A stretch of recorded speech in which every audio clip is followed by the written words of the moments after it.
nenda na haya mambo mawili. La kwanza, ukifanikiwa usijivune, mpe Mungu utukufu. Umeimba vizuri na watu wamekusifu, mwache Mungu ainuliwe, sio wewe. Ni mhubiri ambaye ukimaliza kuhubiri watu wanasema umetubariki, umetugusa. Usipokee utukufu huo, mpe Mungu, ndiye mwenye utukufu huo. Umepewa madaraka, umepewa cheo, Mungu amebariki shughuli zako, usijivune. Fundisho la pili, kutana na Mungu. Ruhusu mafunuo ya Mungu ya kutokee kama ilivyotokea kwa Isaya. Akamwona Mungu katika utakatifu wake.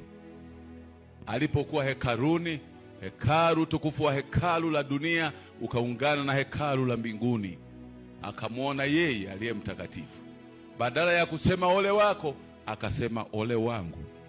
Ruhusu Mungu akuonyeshe madoa ya hatia yako. Mahali ambapo katika maisha yako ya imani panahitaji matengenezo bado, Mungu aruhusu kwenye kambi hili. Ndipo useme na Paulo, katika wenye dhambi mimi ni mkuu wao. Mungu akubariki unapojitoa moyo wako kwa Yesu.